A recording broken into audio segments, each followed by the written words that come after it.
Innal hamdalillah nahmaduhu wa nasta'inuhu wa nastaghfiruh wa na'udzu billahi min syururi anfusina min sayyiati a'malina.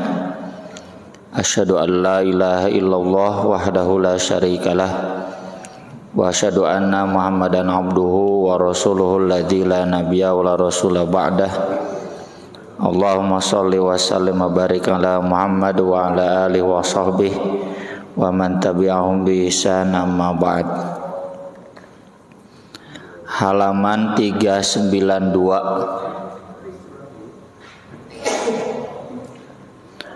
Babus sulhi, bab tentang perdamaian.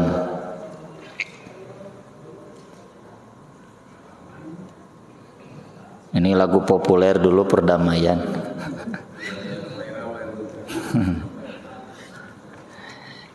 Tentu dalam dunia ekonomi akan selalu ada sengketa atau miskomunikasi, mispemahaman, ya. Dan ini harus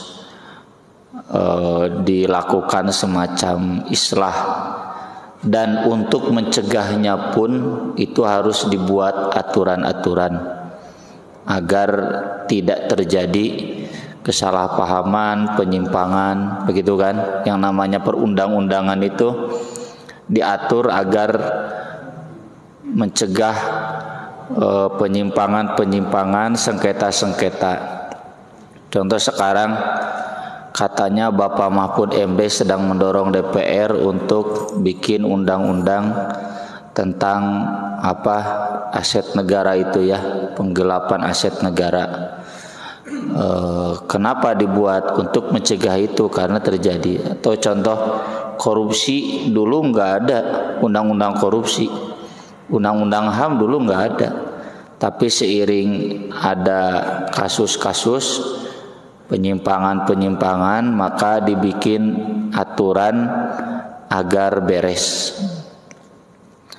Nah, bab as-sulhi ini seputar itu. Hadis yang pertama dari Amr bin Auf al-Muzanni radhiyallahu an, anna Rasulullah sallallahu alaihi wasallam qala as-sulhu jaizun bainal muslimin. Perdamaian itu boleh di antara kaum muslimin. Illa sulhan harrama halalan au ahalla haraman. Kecuali perdamaian yang mengharamkan yang halal atau menghalalkan yang haram. Mengharamkan yang halal misalkan kesepakatan buat mengharamkan poligami, nggak boleh. Kan poligami halal. Bahkan buat para pendukungnya bukan halal lagi, sunnah. Sunnah, dan bapak-bapak ini dikategorikan inkar sunnah. Buat para pendukung.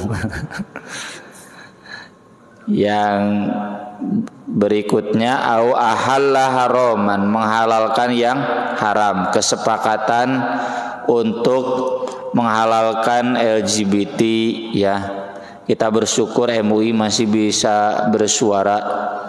Meski Ormas Islam saya kira lah nggak usah bersuara lah, lebar-lebar suara gitu. Minimal MUI sudah bersuara, ya, menolak grup band yang mau datang ke sini. Itu karena cenderung nanti menghalalkan yang haram. Atau kesepakatan politik, ya, yang cenderung kemudian menghalalkan yang haram, sepakat melegalkan miras, perjudian, ya, itu semua tidak boleh, tidak jaiz. Wal muslimuna ala syurutihim, dan kaum muslimin itu harus memenuhi persyaratan di antara mereka yang dibuat di antara mereka. Illa syartan harrama halalan, kecuali persyaratan yang mengharamkan yang halal, au ahalla haraman, atau menghalalkan yang haram. Ini jadi dalil buat membantah para ekstremis, atau mohon maaf saya pakai istilah para teroris, ya, para radikalis, yang mereka menyebut UUD 45 itu togut, Pancasila itu togut, karena bukan Quran dan Sunnah, harusnya langsung dari Quran dan Sunnah. Padahal Nabi membolehkan, boleh silakan dibikin aturan-aturan, syarat-syarat baru, undang-undang baru, piagam baru, kesepakatan baru,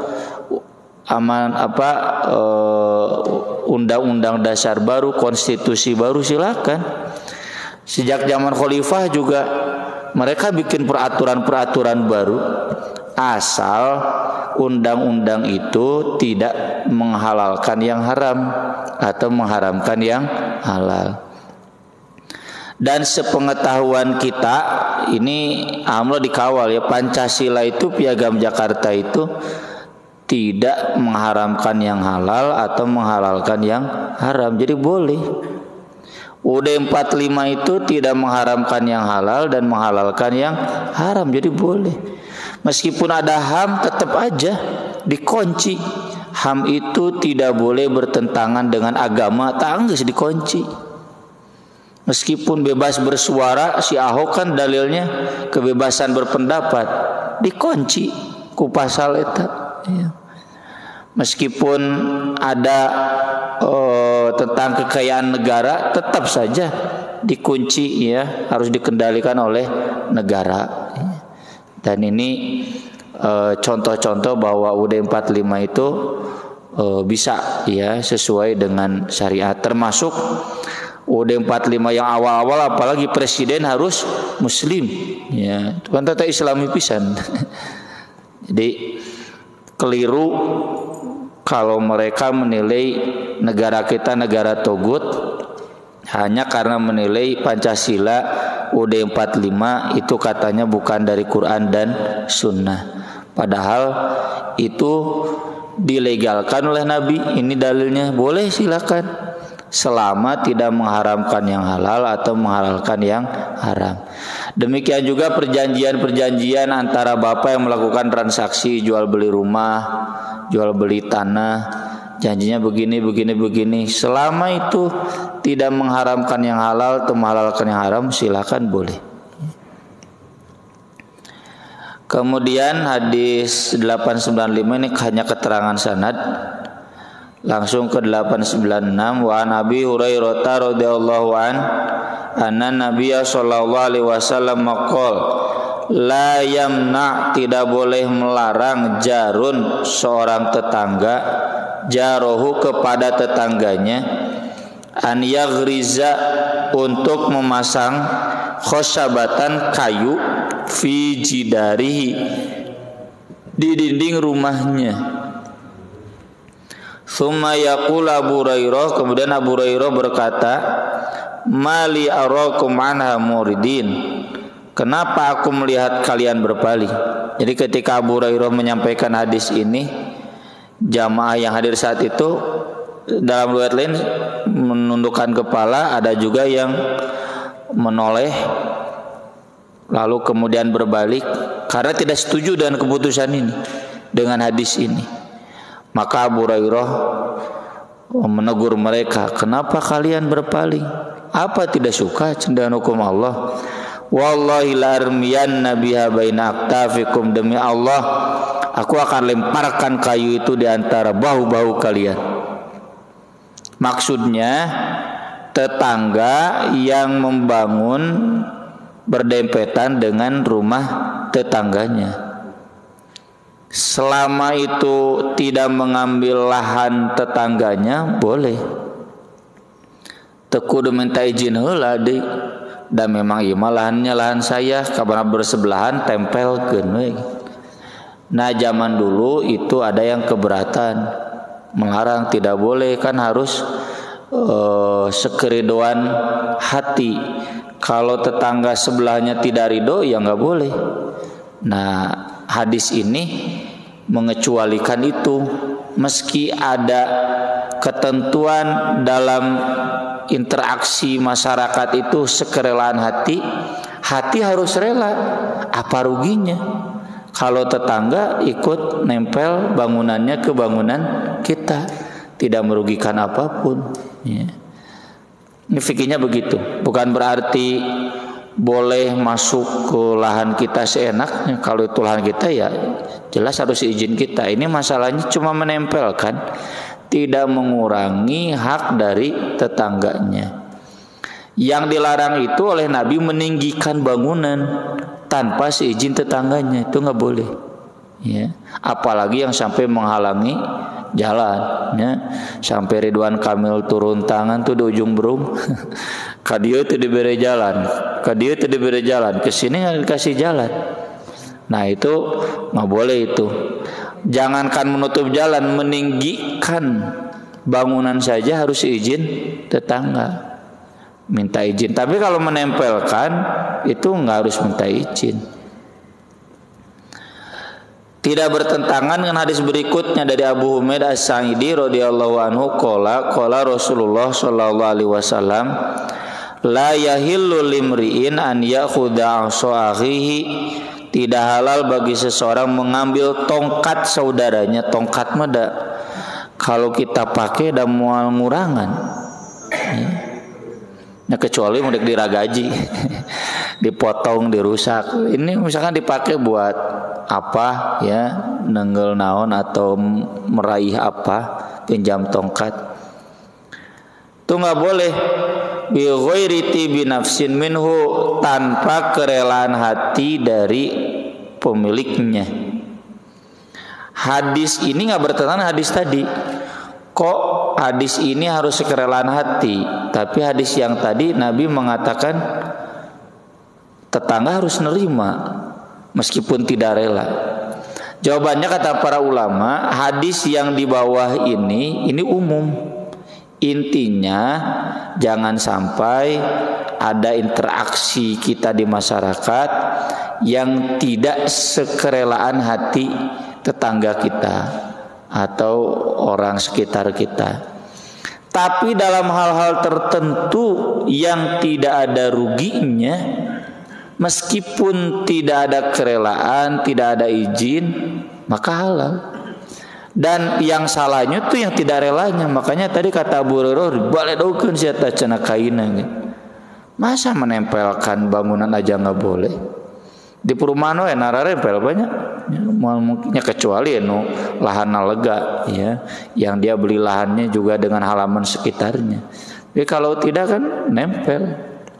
Itu kan nggak merugikan. Dan kata para ulama, dalam hal-hal tertentu meskipun tidak rela jadi halal. Contoh, memaksa narik zakat sampai di perangan kan gua Abu Bakar. Meskipun yang ditagih zakat tidak rela nyawayahna we. Atau nagih hutang, dia sudah punya cuma terus we dilambat-lambat. Paksa we, itu boleh. Atau yang kemarin yang bangkrut ya, yang pailit, meski dia nggak punya apa-apa lagi, tapi karena memang itu barang orang lain utang ya, yang terutang boleh diambil meskipun dia tidak rela. Jadi hadis tentang kerelaan hati ini sifatnya umum. Dalam kasus-kasus tertentu yang dibenarkan oleh syariat, boleh itu dilakukan dengan paksa. Dan ini kenapa dimasukkan dalam bab as-sulh tentang perdamaian. Jadi ujung-ujungnya badami we ya. Bicara dengan baik-baik, ini bagaimana baiknya. Kemudian terkait hawalah wad doman, pemindahan utang dan penanggungan utang. Karena kita kan ini kemarin masih tentang pailit ya, tentang sita, ini tentang orang-orang yang gagal dalam utang. Lalu diselang dengan perdamaian, ya itu bab utang itu ujung-ujungnya perdamaian. Boleh kita mengambil paksa, tapi tetap aja harus diusahakan sekerelaan hati pemiliknya. Dan di sini harus dibuat surut as-sulh ya, kesepakatan. Jadi kita kalau mau meminjamkan uang atau meminjam uang itu kan tara dibaca kurangnya tanda tangan. Mun dina HP mah setuju we. Baca nggak setuju we gitu. Malas macan lagi. Padahal itu dibuat itu untuk mencegah yang ini. Jangan sampai ada kedua pihak yang salah satunya tidak rela hatinya. Kecuali udah saya mah nggak tahu, iya bisa ditandatangan, itu dibaca, nggak bisa itu, bohongan satu dibaca. Ya. Nah, kalau mentok, bagaimana, bolehkah utang dipindahkan? Kita baca hadis-hadisnya. Wa Nabi Hurairah radhiyallahu anhu qala Rasulullah sallallahu alaihi wasallam matlu itu memperlambat bayar utang. Al-ghani orang yang kaya, zulmun adalah zalim. Saya punya utang ke bapak, saya udah punya tapi itu dibayar-bayar, dolim saya, dosa. Ya. Dan saya pernah tuliskan dulu, utang itu adalah dosa. Dosa yang tidak bisa diampuni kecuali dibayar. Orang yang dijamin masuk surga pun yang mati syahid pasti masuk surga, kecuali kalau dia punya utang mual jadi masuk surga hingga dibayar. Jadi utang itu dosa. Ya. Semua dosa akan diampuni, bahkan dosa syirik pun kalau dia meninggalkannya, atau dosa zina, dosa mencuri, kalau dia mati syahid berjihad itu terhapus semuanya kecuali hiji, utang. Apalagi ini yang mampu bayar utang lalu dia tidak kunjung melunasi utang, itu dolim. Wa idza utbi'a ahadukum ala malin falyattabi'. Apabila dipindahkan salah seorang di antara kalian piutangnya kepada orang yang mampu, maka ikutilah. Dalam riwayat lain, wa man uhila falyahtal. Siapa yang dipindahkan tanggungan utangnya, maka terimalah.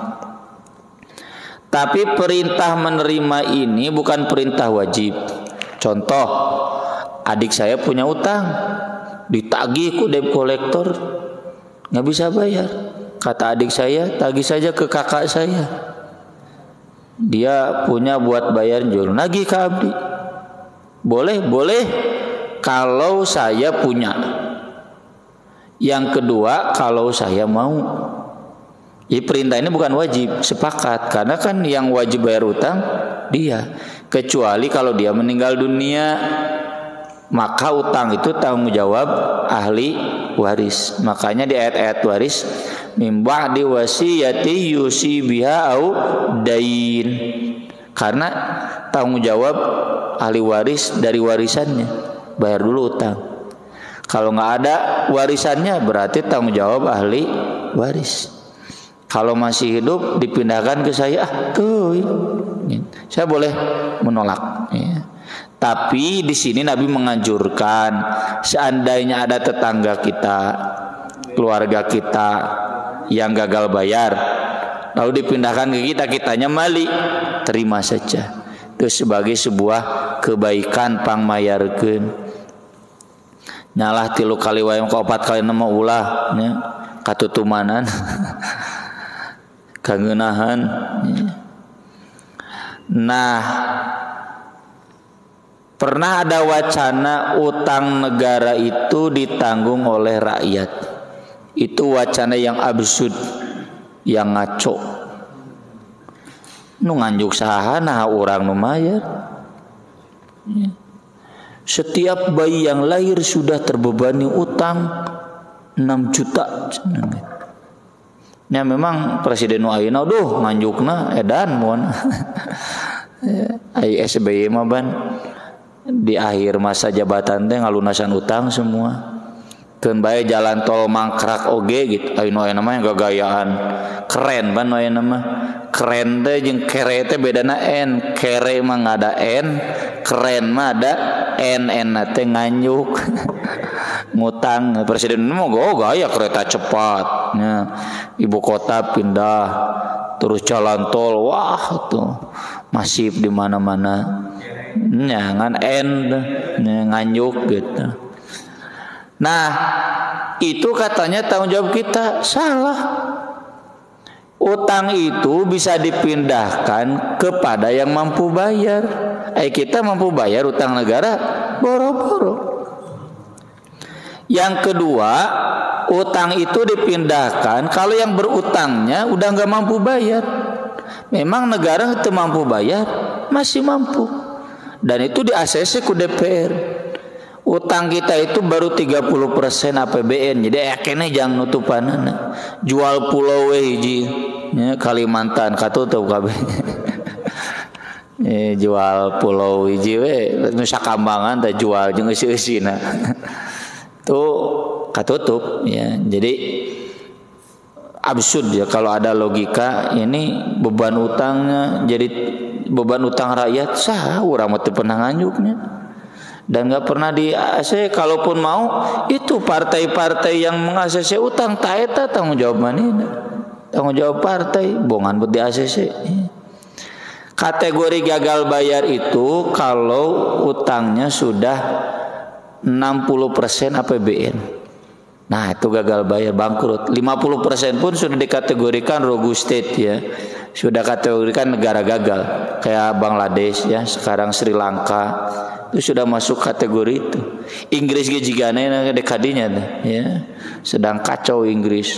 Balagana we tak gitu, pelantikan marah padahal rakyatnya ker sakarat Inggris. Jadi hadis ini membantah teori utang negara ditanggung rakyat. Enggak.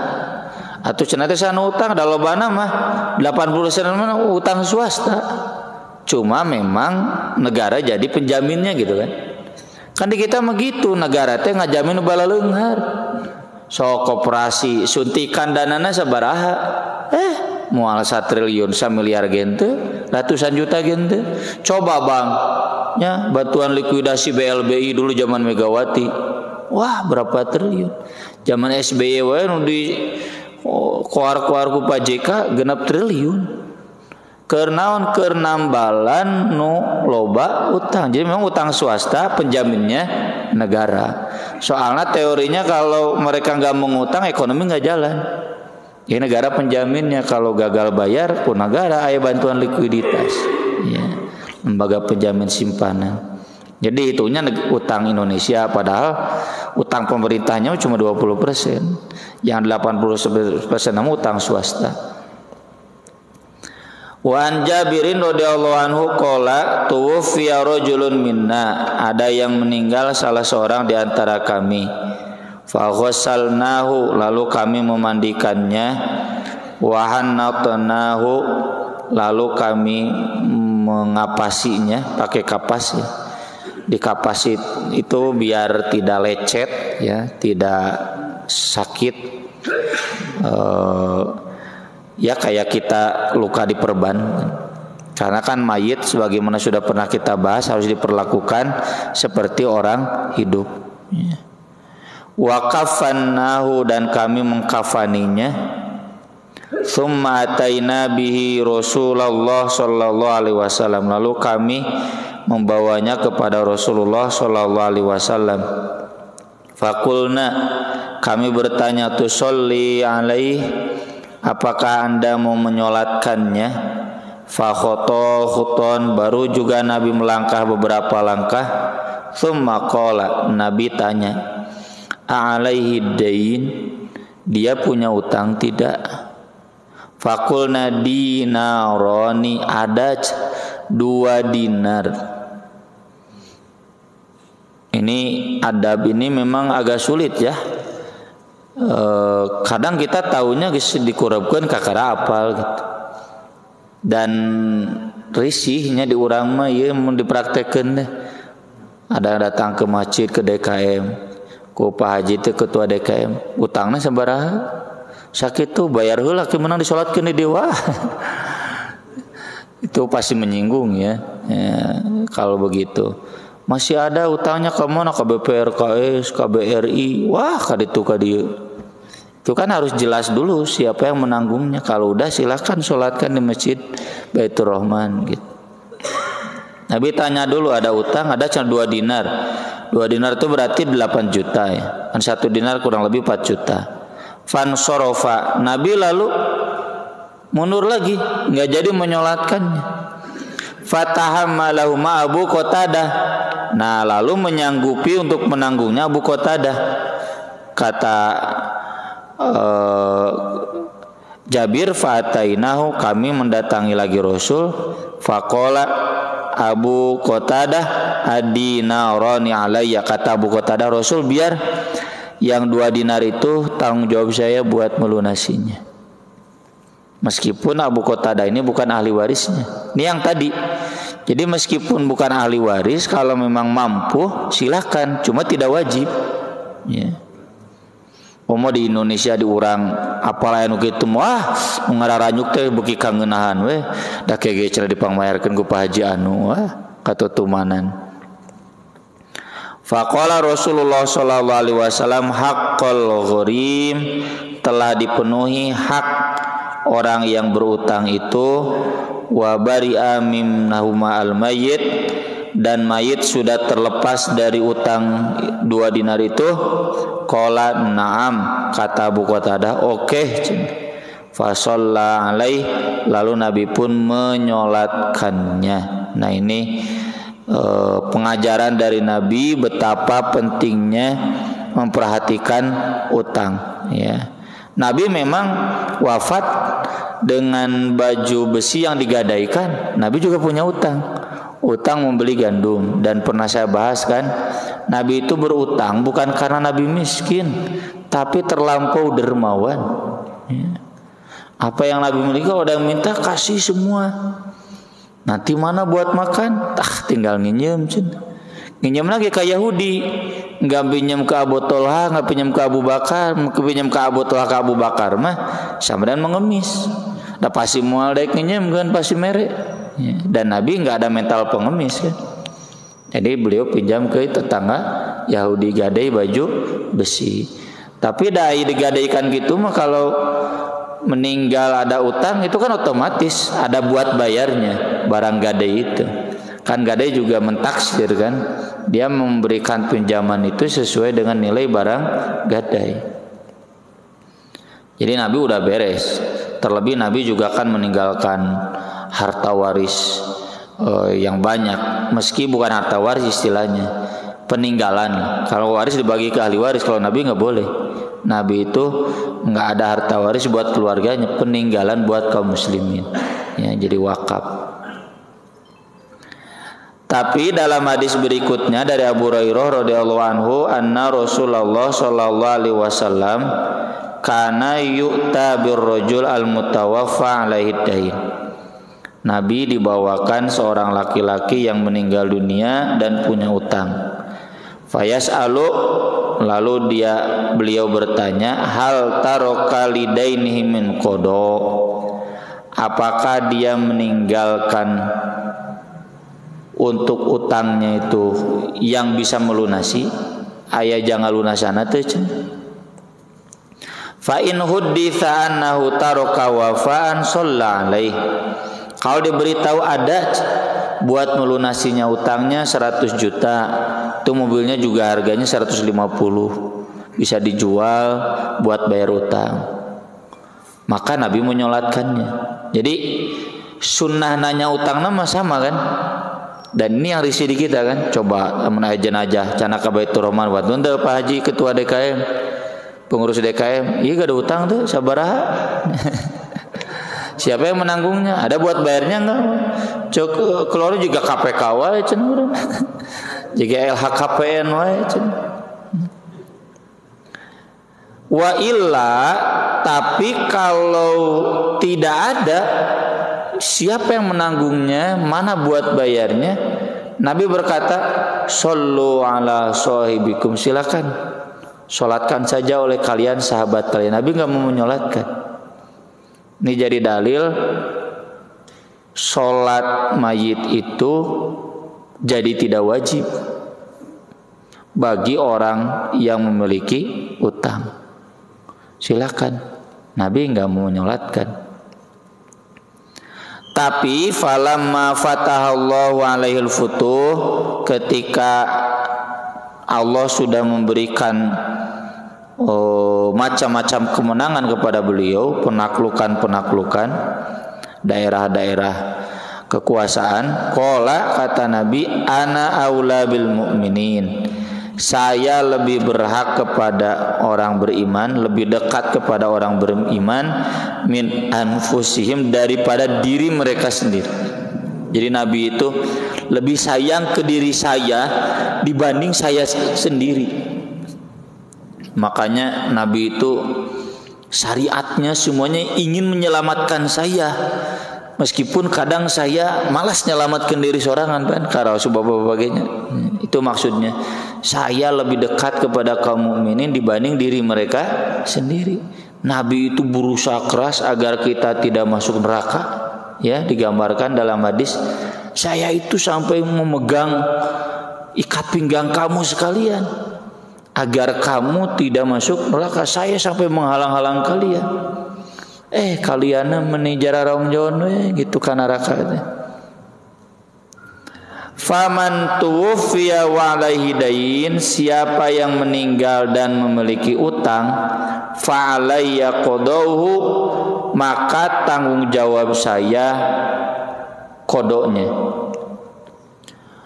Wa fi riwayatil Bukhari, dalam riwayat lain milik Bukhari, faman mata walam yatruk wafaan, siapa yang meninggal dan tidak meninggalkan buat melunasinya. Jadi kalau kan tadi tanya dulu, ini utangnya ada enggak? Ada buat melunasinya? Ada. Nabi menyolatkan. Ya bukan berarti langsung ditanggung oleh Nabi atau kas negaranya, kas Nabi. Tapi kalau dijawab tidak ada, karena dia orang miskin, banyak utang, maka kata Nabi, saya yang akan melunasi utangnya. Saya di sini ada beberapa penafsiran, dua lah. Pertama, saya sebagai pribadi, karena Nabi SAW sesudah banyak menaklukkan daerah kekuasaan, beliau kaya. Sekali panen di Khaybar saja itu cukup buat menafkahi istrinya yang 9 selama 1 tahun. Mun 1 tahun istri orang 5 juta berarti 60 juta gitu. Kali salapan tuan sabaraha gitu. Itu kekayaan Nabi saat itu. Dan Nabi mengatakan biar saya yang tanggung utangnya. Yang kedua, penafsiran kedua, dan ini yang cenderung dipilih oleh mayoritas. Maksud saya yang menanggung utangnya itu adalah sosok beliau sebagai pemimpin, bukan pribadi. Tapi bukan berarti ini hanya tanggung jawab pemimpin saja. Kan tadi juga Abu Qatadah, kalau bapak pribadi-pribadi punya harta berlebih lalu melunasi utang mayit, itu kan wa ang tasaddaqu khairul lakum in kuntum ta'lamun. Kalau kita bersedekah membebaskan utang mayit, itu pahalanya besar sekali. Itu yang disebutkan dalam surat Ali Imran, wasari'u ila maghfiratin min rabbikum wa jannatin 'arduha samawati wal ardu u'iddat lil muttaqin alladzina yunfiquna fis sarra'i wad-dharra. Berlomba-lombalah pada surga ampunan, yang surga itu luasnya seluas langit dan bumi. Siapa? Orang-orang yang berinfak ketika susah dan ketika senang. Konteksnya itu kan dalam utang. Ada teman kita punya utang, urang ge tepati boga, tapi udahlah biar saya bayar. Untuk uiddat lil muttaqin. Jadi dianjurkan oleh Al-Quran. Kalau tidak ada sama sekali, maka ini tanggung jawab Nabi sebagai pemimpin, yang kepemimpinan itu kemudian sekarang dialihkan ke ulil amri. Baik ulil amri yang sifatnya formal, mulai dari presiden sampai RT, atau ulil amri dalam pengertian non formal keagamaan. Karena sekarang zakat dikelolanya kan bukan oleh ulul amri yang formal, tapi kebanyakan dikelola oleh yang non formal. Diakui kan, nya juga sakola we diakui, tapi masuknya non formal gitu. Lembaga-lembaga zakat kan itu kebanyakan bukan plat merah. Yang plat merah cuma satu, Basnas. Dan di lembaga-lembaga zakat itu ada asnaf gorimin. Itu harus diaktifkan. Asnaf gorimin ini untuk menutupi utang orang-orang yang meninggal dunia lalu dia tidak punya untuk membayarnya. Ulah dibikin kanu nyicil mobil, nyicil motor, nyicil imah, wah nyicil segala-gala eta mah mainana nyicil teh lain tenggelam. Kan gorim itu tenggelam dalam utang. Tenggelam sampai mati gitu. Nya nu tilep kan mati. Ai nu nyara nyicil mobil gitu mah da geus lunas nyicil deui. Itu mah bukan gorimin tuh mah. Eta mah utang hayang we, utang nafsu ya, utang teu sabar kudunya. Jadi yang musul gorimin itu dipilih ku DKM teh siapa yang meninggal dunia lalu punya utang yang tidak terlunasi, atau siapa yang dia gagal putus sekolah, putus kuliah gara-gara teka bayar biaya kuliah banyak itu. Geli bapak-bapak sesama larian di dieu mah pan mararapan. Kalau ngok sakedik itu kasih tu aksan seueur. Itu juga masuk asnaf gorimin. Ya. Jadi ini tanggung jawab pemimpin yang formal. Cuma setahu saya regulasinya belum ada, ya, kecuali tadi Menteri Keuangan memberikan bantuan likuiditas buat bank, buat koperasi juga jarang. Ya. Tapi buat utang perorangan nggak ada regulasinya. Dan itu menuntut kita sebagai pemimpin-pemimpin yang non formal, ya, di masjid, di ormas, di yayasan, di lembaga zakat. Kalau ada jamaah kita, jamaah ngaji, kita harus berani bertanya. Saya misalkan, ya, harus berani bertanya ke jamaah yang meninggal. Apalagi keluarga saya. Kalaupun bukan keluarga saya, keluarga jamaah saya, ini mana buat melunasinya, termasuk nanti menanggung kehidupan anak-anak yatimnya, ya, tanggung jawab kita. Terakhir ini hadis la kafalata fi haddin, tidak ada penanggungan dalam hukuman pidana, ya. Misalkan yang harus dihukum potong tangan si anaknya atau si Mario Dendi, ya, cek bapak nate cek Revel, biar saya aja menanggung, nggak bisa. Kalau utang bisa oper kredit, ya. Tapi kalau oper hukuman pidana nggak bisa. Hukuman matinya biar ditanggung sama saya aja, cek ibu nate, nggak bisa. Ya, jadi ini hanya berlaku dalam konteks hukum ekonomi, hukum muamalah. Ya, ini sekali lagi PR kita yang kadang memang kita risih atau sieun katempuhan buntut maung, padahal ini adalah sunnah. Aku lo qouli hada wa astagfirullah li wa lakum wassalatu wassalamu ala rasulillah wassalamualaikum warahmatullahi wabarakatuh. Masuk sesi kedua untuk tanya jawab. Saya persilakan barangkali dari bapak-bapak. Mangga Pak. Assalamualaikum warahmatullahi wabarakatuh. Terima kasih.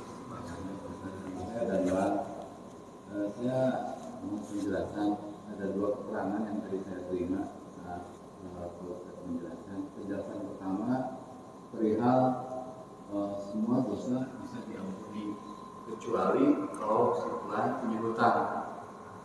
Nah, sementara ada keterangan kedua, si pelan meninggal dalam punya hutang itu kewajibannya turun ke ahli waris. Mohon maaf, pemahaman saya berarti keterangan satu gugur secara hukum dengan keterangan kedua. Nah, apa dilunasi? Mohon bisa dijelaskan. Kuatnya saya salah memahami, Pak Ustaz. Terima kasih. Assalamualaikum. Terima kasih. Semua dosa akan diampuni bagi yang mati syahid illa daina hatta yaqdiyahu atau hatta yuqdo alaih, kecuali utang sampai dibayar lunas oleh ahli warisnya. Gitu. Iya, iya. Iya. Jadi kalau ahli warisnya malah sibuk ngurus waris dan tidak mau tanggung jawab utang, itu sama dengan tidak sayang kepada keluarga yang meninggal. Ongkonya ka indung bapak tapi utangna teu dipikiran, teu ditanggung. Harusnya kalau sayang ya ditanggung. Kalau memang tidak ada untuk melunasinya. Kalau ada untuk melunasinya, maka jangan dulu dibagi waris, harus dibayarkan dulu utang. Kalau habis warisnya buat bayar utang, berarti nggak ada waris. Bahkan kalau warisnya tidak cukup untuk melunasi utang, maka ahli warisnya harus menanggung utang itu. Kalau ahli warisnya nggak sanggup menanggung utang itu, maka itu tanggung jawab negara, ulil amri. Jadi teori tadi utang negara ditanggung rakyat salah cek syariat mah. Justru utang rakyat ditanggung negara. Jadi kalau hayang jadi presiden ya, hayang jadi pemimpin, maka harus menanggung utang rakyat itu. Insya Allah katutupan. Mangga. Kasih kesempatan saya menanya tentang masalah utang piutang tadi. Itu kalau saya analogikan ada dua gitu. Yang satu ada utang materi, kedua ada utang non materi ya. Nah, yang utang materi ini salah satunya misalkan janji yang tidak ditepati. Simpelnya begini Pak Ustadz, misalkan saya janji ke teman, misalkan teman lama ketemu, terus dia main misalkan ke rumah, terus saya jawab, insya Allah nanti kalau ada waktu saya main ke sana. Tapi dalam prakteknya pas saya ada waktu kok nggak pergi ke sana, apakah itu menjadi utang tidak? Terima kasih. Utang piutang dalam syariat itu materi Pak Haji. Kalau yang bukan materi, contohnya tadi janji berkunjung, itu mah mengingkari janji saja. Ya. Apalagi Pak Haji ya. Bukan utang itu mengingkari janji saja, dan Pak Haji sudah menguncinya dengan insya Allah. Insya Allah itu kan bukan hanya waktu luang saja, henteu haroream gitu. Waktu luang, hari malas mana cara rapenya. Jadi dengan insya Allah itu Pak Haji sudah bebas dari janji karena Allah belum menghendaki. Ya. Mangga Pak Haji. Begini Pak, si A meminjam uang ke bank dengan anggaran sertifikat rumah keluarga, bukan pribadi. Seminggu kemudian si A itu wafat, meninggal. Apakah keluarganya harus membayar utang itu atau bagaimana? Kalau yang dijadikan agunan sertifikat rumah itu pasti itu sertifikat rumah nggak bisa diambil sampai utangnya lunas. Dan nanti kan ada akta waris ya dari kecamatan, itu sesuai kartu keluarga. Kartu keluarganya juga harus yang real time ya. Nah itu akta waris itu nanti dibawa ke bank. Bank nanti memanggil ahli waris yang ada di sana. Ini utangnya gimana? Gitu. Kalau tidak ada, berarti si agunan itu nanti dijual untuk menutupi utang, baru diberikan kepada ahli waris yang ada dalam akta waris. Jadi itu mah sudah masuk hukum negara juga. Ya, kalau udah main ke bank pakai agunan ya itu mau aja oke kadituna akta waris. Ya. Tapi ada asuransi di sana. Asuransi gimana? Katanya kalau meninggal bisa bebas. Oh, kalau di BJB, kalau di BPRKS mah enggak. Kalau itu kalau PNS, ya kalau PNS di BJB ditutup oleh asuransi. Tapi kan enggak semua bank begitu. Ayeuna ari utangna 1 miliar mah mal mungkin dilunasi. Jadi itu utang-utang tertentu lah ya, yang nominalnya juga tidak terlalu besar, asuransi bisa menutupinya. Kan asuransi nanti berkilah ya, kan kami syaratnya begini, jangan asuransi itu BPJS lagi loba berkilah. Banyak yang tidak dibiayainya gitu. Ada lagi? Mangga Pak Ji. Waalaikumsalam warahmatullahi wabarakatuh.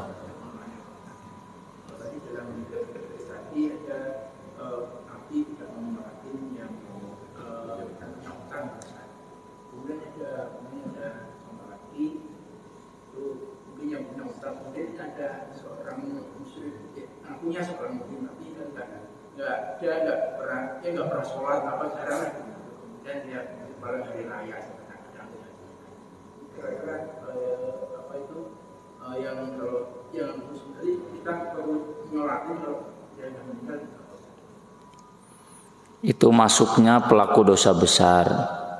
Nabi bersabdanya kayak tadi, shollu ala sahibikum, silahkan sholatkan teman kalian yang meninggal ini. Jadi kalau haram tidak, wajib juga tidak, hanya mubah ya. Nabi tidak mau menyolatkan pemabuk, orang yang ngambil gonimah, menggelapkan gonimah 3 dirham.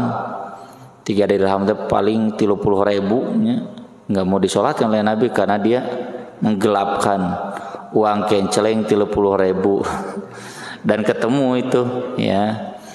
Kemudian Nabi tidak mau menyolatkan yang bunuh diri ya, dan pelacur ya, kecuali pelacurnya yang sudah bertobat datang ingin dihukum rajam atau hukum cambuk, itu Nabi menyolatkan. Jadi untuk pelaku dosa besar itu selama dia muslim, ciri muslim kan dohir ya, KTP di kita.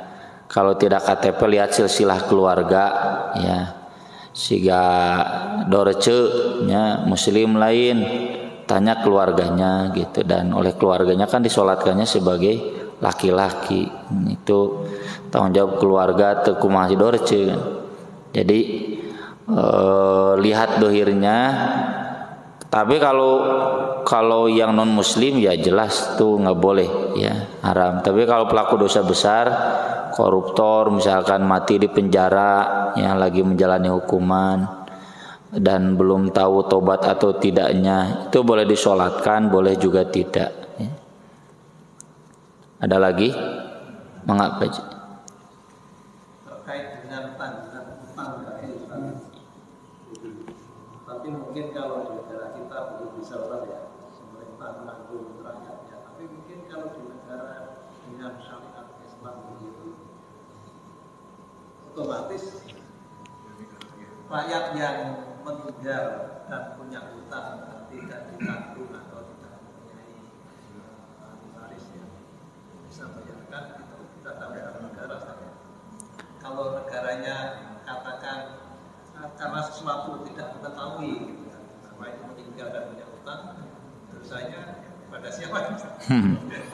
Ya tentu pada negara itu, asal negaranya kaya.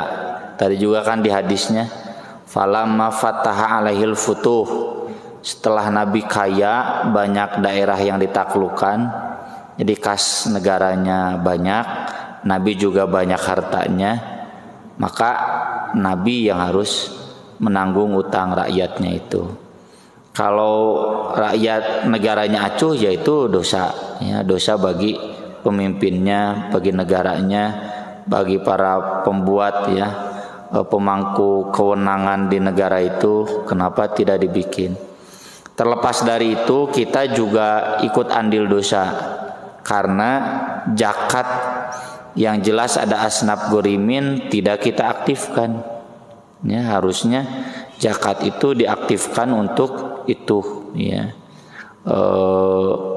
Ya jangankan utang yang begitu, tadi ulah utang pendidikan banyak yang ijazah masih ditahan gara-gara biaya pendidikan belum lunas. Itu seharusnya harus selesai dengan zakat. Gorimin itu di sana. Jadi tong acana gorimin dari kumaha? Gorimin itu artinya kan tenggelam dalam utang. Dia sampai mati punya utang. Nah, eta prioritaskan. Harus disisihkan dari harta zakat. Jadi kasarnya bapak atau siapapun boleh itu datang ke Basnas, nih bukti utangnya, ini surat kematiannya, ini ahli warisnya, ini keterangan dari RT SKTM, ya, surat keterangan tidak mampu melunasi. Jadi harus itu ada keterangan itu boleh, dan Basnas nggak boleh menolak. Daloba duitna Basnas, ya, atau lembaga zakat yang lain tuh nggak boleh menolak, harus membantu, gitu. Ada lagi? Ya, baik, cukup. Kalau cukup, terima kasih. Insya Allah nanti kita akan sambung di tema yang lain seputar syirkah, ya, perusahaan dan perwakilan. Aku qouli hadza wa astaghfirullah li wa lakum. Subhanakallahumma bihamdik asyhadu an la ilaha illa anta astaghfiruka wa atubu ilaik. Wassalatu wassalamu ala Rasulillah. Wassalamualaikum warahmatullahi wabarakatuh.